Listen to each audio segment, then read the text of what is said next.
नमस्कार। माहौल क्या है में आज बात होगी बजट की। यूं तो अर्थशास्त्र के आंकड़े और बजट की बारीकियां मुझे ज्यादा समझ में नहीं आते, लेकिन फिर भी मोटे तौर पर देश को जो पता चला है कि बजट में क्या क्या खास बातें हैं, और मोटे तौर पर लोगों को जो पता चला है, मुझे भी जो पता चला है, उस पर ये जानने की कोशिश करते हैं कि इस बजट से लोगों के बीच, लोगों के अंदर माहौल क्या है और उत्तर प्रदेश के चुनाव पर क्या इस बजट का कोई फर्क पड़ेगा। तो चलिए आइए देखते हैं। अब मेरे साथ एक दंपत्ति है, युवा दंपत्ति है और बिजनेस करते हैं ये लोग, तो इनसे जानते हैं कि ये जो बजट अरुण जेटली जी ने दिया है, इसको लेकर के आपकी प्रतिक्रिया क्या है, कैसा मानते हैं आप? Sir, nothing unusual, normal budget है। जो एक्सपेक्टेशंस थी उस हिसाब से लिबरलाइजेशन नहीं हुआ है।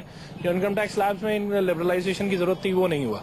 जब डिमोनेटाइजेशन का इतना बड़ा स्टेप लिया गया, जिससे कि मोदी जी ने ये कहा था कि वो एक बहुत बड़ा स्टेप है ब्लैक मनी को एडिकेट करने के लिए, उससे पूरी मिडिल क्लास सफर हुई थी, बट वो चीज आई नहीं। इनकम टैक्स स्लैब में रिलैक्सेशन होता तो शायद वो सर्कल में आए। इनकम टैक्स में रिलैक्सेशन तो हुआ है, नहीं सिर्फ आप देखिए ना, आप एक छोटी सी चीज है और प्रैक्टिकल ग्राउंड आप 3 लाख रुपए के स्लैब को करते हैं। 3 लाख इनकम से 25,000 रुपए महीना होता है। अब ये कहना बड़ा अजीब सा है कि हिंदुस्तान में कोई आदमी 25,000 रुपए नहीं कमा रहा।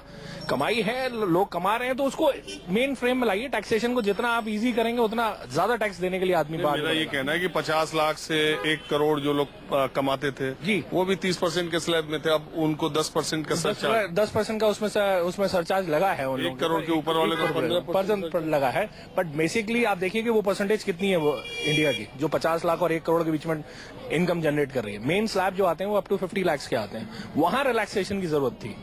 अब देखिए, जो सरकार के पास आंकड़े थे उसमें यह था कि 76 लाख लोग ऐसे हैं जो 10 लाख रुपए से ज्यादा कमाते हैं। इनकम टैक्स वही लोग देते हैं, और 2 करोड़ लोग पिछले साल विदेश घूमने गए। मुझे लगता है आप भी गए होंगे। बिल्कुल ठीक बात है आपकी, बट इस देश की विडंबना, यही मैं आपको बात कह रहा हूँ कि जितना लिबरलाइजेशन टैक्स स्ट्रक्चर में होगा और टैक्स स्ट्रक्चर में लोगों को आप जोड़ेंगे, उतना ही लोग मेन फ्रेम में आएंगे, तो ज्यादा टैक्स देने के लिए इच्छुक होंगे। अभी होता क्या है, आदमी 10 लाख रुपए कमा रहा होता है, उसको ये कह दिया जाता है कि 3 लाख रुपए उसके टैक्स में चले जाएंगे, तो वो चुपते हैं। ये परेशानी है।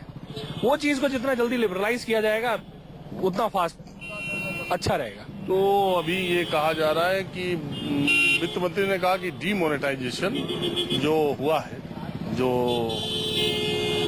बड़ी नोटें बंद हुई हैं, वो एक ऐतिहासिक और बड़ा फैसला था। आप मानते हैं? नहीं, ऐतिहासिक तो था sir.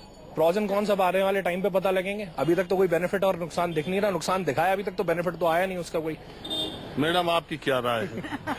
Definitely demonetisation was a big sufferer for the middle class economy, और आगे देखते हैं ये भी कहीं से बेनिफिशियल हो जाए। बट उस टाइम तो हाउस होल्ड लेडीज के लिए और सबके लिए बहुत ही नाइटमेयर था to disclose all your money, and that we all did. But यकीन ये है कि maybe in long term we are benefited from that. एक बात है मैम, जब हम लोग गांव में भी जाते हैं, वहाँ लोगों से बात करते हैं, तो जो गरीब तबका है वो, उसको लगता है कि ये बड़ा अच्छा काम हुआ। उसको लगता है आप जैसे लोग लाइन में खड़े हो गए, आप लोग जैसे लोगों को पैसा जमा करना पड़ा। नहीं, वो 1 हफ्ता 10 दिन तो बहुत खुश थे, लेकिन जब उन पे बीती, जब उनको इस तरह से खड़ा होना पड़ा, जैसे हमारे यहाँ जो भी काम करते हैं, वो 1 हफ्ता तो बहुत खुश हुए जी, नोट बंद हो गए, ये हो गया, वो हो गया। बट 1 हफ्ते बाद, 10 दिन बाद उनको भी रियलिटी नजर आ गई। तो इट्स नथिंग लाइक दैट कि जो है, जो लोअर क्लास था वो उसने सफर नहीं किया। अच्छा, ये गोल्ड पे कुछ नहीं सस्ता हुआ, मालूम है ना आपको? बजट नहीं, वो सब तो चीज नॉर्मल ही रही है ना। कोई एक्साइज में कोई चेंजेस नहीं करेगा जस्ट बिकॉज ऑफ जीएसटी के। जीएसटी आ ही रहा है जुलाई तक, तब तक सारी चीजें वेट करी है। टोबैको और क्या नाम है आपका, गुटखा, इन सब चीजों पे करा है। दैट्स यूजुअल, वो होना भी चाहिए। वो जीएसटी की वजह से कोई स्लैब। देश में एक नई कर व्यवस्था आने वाली है, जीएसटी की, गुड्स एंड सर्विसेज टैक्स। तो इसलिए बहुत सारी चीजों आप सोच रहे होंगे कि बजट में दाम बढ़े घटे क्यों नहीं, तो वो इसकी वजह, उसकी वजह ये है कि जीएसटी आना है। दूसरी बात, अब आप लोग उत्तर प्रदेश से रहने वाले, मेरा अंतिम सवाल है कि ये बजट जो है उत्तर प्रदेश के चुनाव पर इसका कोई असर पड़ेगा क्या? सर, इसका फायदा जो बीजेपी को मिलना चाहिए था, अगर फ्रेंडली होता तो वो फायदा मिलता हुआ तो नहीं दिख रहा। बजट से कोई चुनावों में नुकसान होता हुआ दिखेगा, बीजेपी को फायदा होता हुआ तो नहीं दिख रहा। और आपको क्या लग रहा है कि उत्तर प्रदेश में चुनाव में क्या माहौल रहेगा? No idea about elections, he knows better than me. तो क्या इन्हीं के कहने पे वोट देती है क्या? मेरा वोट वैसे तो बीजेपी को ही जाता है, बट अभी जो बीजेपी ने किया है तो I have to think twice. Notice नहीं करना चाहिए टीवी पे।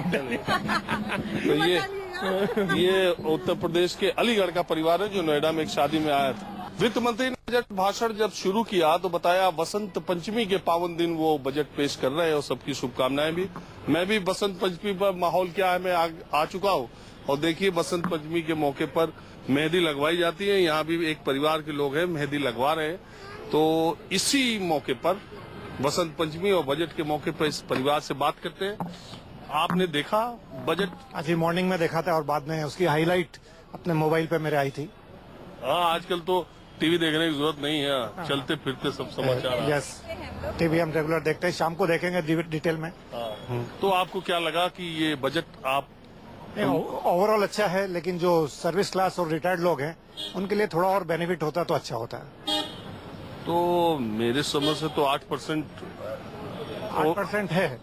देखिए जो रिटायर्ड लोग हैं, कई लोग पहले भी रिटायर हो चुके हैं, अब उनकी जो सेविंग्स है अब वो सेविंग्स पे ही डिपेंड करते हैं अपना रिटायर्ड लोग, तो उनके लिए थोड़ा और रिलीफ होता तो अच्छा रहता है। अगर 8% की जगह 9%, थोड़ा दिन पहले तक तो 10% तक इंटरेस्ट मिलता था, तो उनके लिए थोड़ा मुश्किल हो सकता है फ्यूचर में।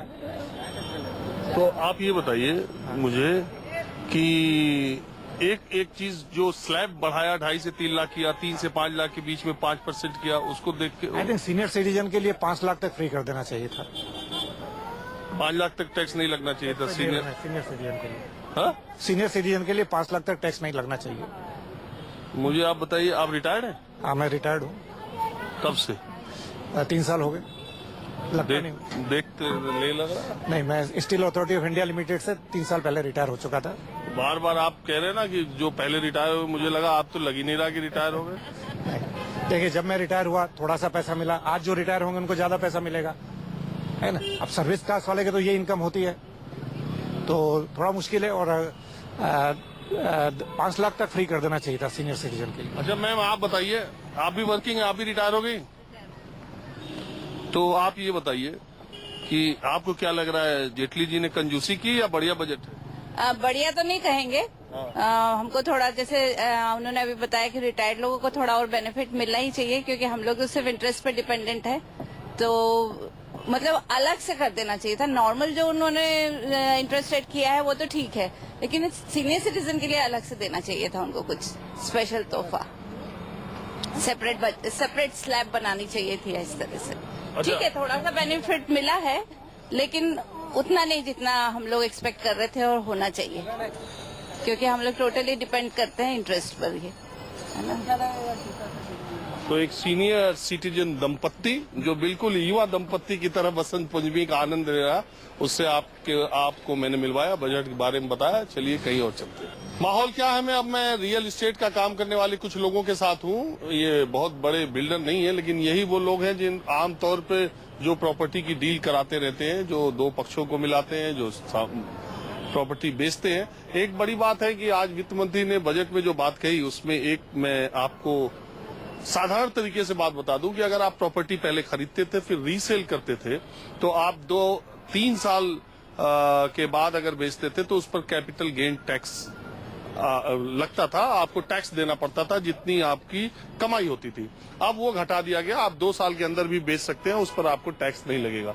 तो ये एक ठीक फैसला है। हाँ, ये बिल्कुल ठीक फैसला है। इससे जो इन्वेस्टर हैं वो डेफिनेटली इस मार्केट में आएंगे और उनको इस चीज का फायदा भी मिलेगा। और देखें अब बाकी मतलब ये कि जो लोग पहले से प्रॉपर्टी खरीद चुके हैं वो अगर प्रॉपर्टी बेचते हैं तो नोटबंदी के बाद वो नंबर 1 में भी बेचेंगे तो उनको टैक्स नहीं देना पड़ेगा, अगर 2 साल से कम की प्रॉपर्टी। हाँ, बिल्कुल यही है। अच्छा अंकल, आप ये बताइए कि आप रियल एस्टेट का काम करते हैं, तो ये जो बजट आया है इसको आप किस तरीके से, रियल एस्टेट गिरा मरा पड़ा हुआ है तो कह रहे हैं कि बड़ा मुश्किल है। अब 4-4:30 बज रहे हैं, आप अपना झोला उठा के चल दिए कि अब तो कोई आएगा। काम धंधा ही नहीं है भैया, या तो 12 बजे आते हैं, आज लगा के चले जाते हैं। काम धंधे है ही नहीं बिल्कुल, क्या करोगे। मैं ये कह रहा, इस बजट से जो आप लोग उम्मीदें लगाए थे वो पूरी हुई नहीं हुई? कुछ उम्मीद बढ़ी, रियल एस्टेट का कुछ मामला चलेगा? उम्मीद तो बढ़ रही है, परंतु इसके रिजल्ट आने के बाद ये अभी कुछ नहीं कह सकते। आने को तो 3 साल पहले क्या कहा था, बट डिफरेंस अभी कुछ नहीं हुआ। 2 साल पहले जो कांग्रेस गवर्नमेंट थी इसमें स्लम्प आया था, और उसका बढ़ी गया, को घटा नहीं है। रियल स्टेट में कोई आज की डेट में या उस डेट में कोई फर्क नहीं पड़ा। अच्छा, एक बात और मैं बता दूं कि बजट में एक जो बात आई है वो एफोर्डेबल हाउस मतलब सस्ते घरों को इंफ्रास्ट्रक्चर के कैटेगरी में डाल दिया गया है। इससे क्या होगा कि जिस तरह से इंफ्रास्ट्रक्चर डेवलपमेंट के लिए सरकार सुविधाएं देती है, वैसे ही सस्ते मकान बनाने वाले बिल्डर्स को सरकार की तरफ से सुविधाएं मिलेंगी, लोन वगैरह अच्छे से मिल जाएगा, तो उनको बहुत सारी परेशानियां दूर हो जाएंगी और सस्ते मकान बन सकते हैं। उससे तो रिजल्ट अच्छे आएंगे, उससे तो आएंगे।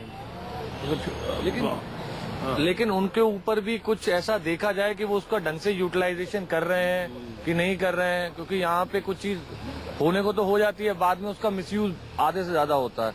तो उसका कहाँ किस हद तक वो हमें आगे फायदा दे पाते हैं, उन बायर्स को फायदा दे पाते हैं, वो एक बात है।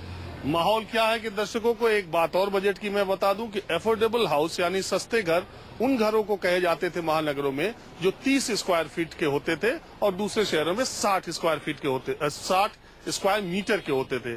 इस बार बजट में अरुण जेटली ने कहा है कि 60 स्क्वायर मीटर का जो मकान होगा, फ्लैट होगा, वो कहीं भी होगा, उसको एफोर्डेबल हाउस के कैटेगरी में माना जाएगा। मतलब 645 स्क्वायर फीट का मकान अगर आप खरीदेंगे तो वो सस्ते घर का होगा। और दूसरी बात और भी महत्वपूर्ण है, वो 645 स्क्वायर फीट का मकान अब एफोर्डेबल हाउस होगा। ये इसको आप कैसा मानते हैं? कुछ बेचे माल इधर के अभी बहुत बेचे हैं। अफोर्डेबल हाउसिंग जो है वो बिल्डर को एक कैटेगरी देनी चाहिए कि जिनमें 100 एकड़ लैंड है, उनको 2000 फ्लैट बनाने हैं, तो उनको 200 ऐसे रखने पड़े या देना पड़े जो नॉर्मल व्यक्ति अफोर्ड कर सके। उसको निगरानी जो है वो गवर्नमेंट को करनी पड़ेगी कि ऐसा कमेटी हो जो मॉनिटरिंग करें कि सारी चीजें राइट वे में जा रही हैं कि नहीं जा रही हैं। अदरवाइज वादे ही रह जाएंगे ये सारी चीजें। अच्छा, जो सरकार ने ये कहा है कि मैं एक करोड़ घर, सरकार वित्त मंत्री ने कहा कि 2 साल में 1 करोड़ घर लोगों को मिल जाएंगे, आपको लग रहा है मिल पाएगा? कि अगर उद्देश्य और नियत दोनों अच्छी होंगी तो बिल्कुल मिलेंगे। नेतागिरी भी करते हैं क्या? नहीं, नेतागिरी नहीं करते ये ये हमारा काम, ब्रोकर का काम क्या होता है? विश्वास दिलाना, लोगों को विश्वास दिलाते हैं। और क्या कर सकते हैं? नेता का भी यही काम है कि वो लोगों को विश्वास नहीं, पर उनका काम डिलीवर करना है, हमारा काम डिलीवर करना नहीं है। हमारा काम विश्वास दिलाना है, कम्युनिकेट करना है। बहुत सारे लोगों को बजट से इंतजार था कि बजट पेश करेंगे वित्त मंत्री तो उसके बाद सोने की दामों में गिरावट आएगी या तेजी आएगी। ज्वेलर्स को भी, जो पिछले कई महीनों से, पहले नोटबंदी, उसके बाद एक्साइज ड्यूटी, जो झटका ज्वेलर्स को लग रहा था, उनको भी एक उम्मीद थी कि वित्त मंत्री जब बजट पेश करेंगे तो उनके लिए भी कुछ आएंगे। हमारे साथ नोएडा ज्वेलर्स एसोसिएशन के प्रेसिडेंट हैं। आप मुझे बताइए वर्मा जी, ये जो आज पेश हुआ बजट, तो आप लोग को झटका लगा, कोई फायदा लगा, नुकसान हुआ, या जो चल रहा वही चला? जैसा चल रहा है वैसे ही है। हाँ, अगर इम्पोर्ट ड्यूटी कम हो जाती तो शायद गोल्ड के दाम कम हो सकते थे, उससे कुछ काम में तेजी आती। इतना ही है काफी। फिर आप लोग उम्मीद क्या कर रहे थे कि सरकार क्या करे? कम होना चाहिए था, इम्पोर्ट ड्यूटी कम होनी चाहिए थी। जो सोने पे इम्पोर्ट ड्यूटी 12.5% के आसपास, 12-12.5% ड्यूटी है, वो कम होनी चाहिए थी। घट के कम से कम 6% तो आ ही सकती थी। आप लोग उम्मीद कर रहे थे? बिल्कुल, क्योंकि उम्मीद मुझे कर रहे पता चला ज्वेलर्स एसोसिएशन वित्त मंत्री से मिला था और डिमांड भी किया था। हाँ, डिमांड की थी हमने, उन्होंने आश्वासन भी दिया था, लेकिन अभी ऐसा कुछ हुआ नहीं। तो क्या ऐसा तो नहीं जीएसटी आएगा तो कुछ उस समय हो सकता है साहब कि उन्होंने इसी वजह से रोका हो कि जीएसटी आए तो उसमें कुछ करेंगे। तो ये जो आप लोगों की दुकानों पे भीड़ पहले लगा करती थी, पहले तो नोटबंदी से आधा हुई। नोटबंदी से ही बहुत फर्क पड़ा और कैश तो है ही नहीं मार्केट में, और दूसरा जो एक्साइज ड्यूटी है उससे ही फर्क पड़ा 1% का। दूसरा मार्केट में मंदी है ही। अच्छा, वैसे तो जो मेरा अंदाजा है उसके हिसाब से आपका टर्नओवर शायद 50 करोड़ के आसपास हो। या आपने बजट में देखा होगा कि 50 करोड़ के व्यापारियों के लिए 5% सीधे टैक्स कम कर दिया। लेकिन इतना हमारा तो इतना नहीं है, बाकी लोगों का है, तो उनके ये फायदा है। उनके लिए ये फायदा है, उनके ये फायदा है। तो आपका इनकम टैक्स में फायदा हो गया होगा? हाँ, कुछ इनकम टैक्स में फायदा हुआ है, इनकम टैक्स में हुआ है, जो 5% के करीब फायदा आएगा। तो कहाँ कहाँ आपको फायदा हुआ, आपको पर्सनली, इस बजट से? पर्सनली तो बस इसी में फायदा हुआ है, कंपनी के जो टैक्स 5% कम हुआ है उसी में फायदा हुआ है, बाकी तो और कोई नहीं है। बाकी आने वाला टाइम बताएगा क्या फायदा हो सकता है, क्या होगा। माहौल क्या है मैं बस आज इतना ही। अगले दिन अगले जगह से फिर मुलाकात होगी। कैमरामैन PS भंडारी के साथ राजीव रंजन, News 24 नोएडा।